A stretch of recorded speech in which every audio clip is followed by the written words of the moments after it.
বিশ্বনবীর মুখ থেকে বারবার বারবার বারবার এই কিয়ামত কিয়ামত শুনতে শুনতে কাফেরদের মনের ভিতরে ভয় ঢুকে গেছে। কাফেররা মনে মনে কয়, এই মুহাম্মদ তো কোনোদিন মিথ্যা কথা বলতে শুনি নাই। শুনছে? বিশ্বনবী ওনার পুরো জীবনে একটি মিথ্যা কথা বলেছেন? একটি অসত্য কথাও তিনি বলেছেন? ওদের মনের ভিতরে ভয় ঢুকে গেছে, কিরে মুহাম্মদ যা বলে তাই তো হয়। এই যে মুহাম্মদ বারবার বারবার কিয়ামতের কথা বলতেছে, যদি সত্য হয়, যদি, চলো মুহাম্মদের জিজ্ঞেস করি যে এই যে কিয়ামতের কথা তুমি বলো এটা কবে হবে? সুবহানাল্লাহ পড়বেন না?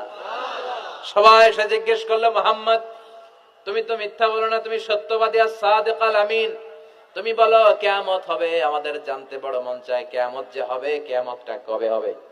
আল্লাহ তখনই আয়াত নাজিল করে বললেন, নবী ওরা জিজ্ঞেস করে কিয়ামত কবে হবে, কিন্তু আপনি বলবেন কেমনে? বলতে পারে একজন, তিনি কে?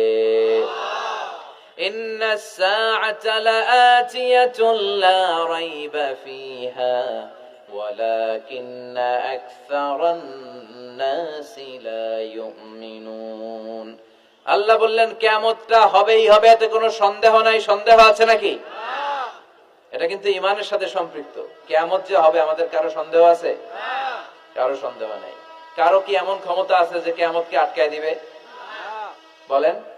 পৃথিবীর কোন প্রধানমন্ত্রী, প্রেসিডেন্ট, পুলিশ প্রধান, র্যাবের প্রধান, বিডিআর, সেনাবাহিনী, Donald Trump, Barack Obama, George W Bush, Vladimir Putin, Narendra Modi, পৃথিবীর কেউ এই কিয়ামতকে আটকায় রাখতে পারে? অসম্ভব। কিয়ামত হবেই, কেউ কিয়ামতকে ঠেকায় রাখতে পারবে না। এটা হবে, কিন্তু কবে হবে কেউ জানে না, একজন ছাড়া। তিনি কে?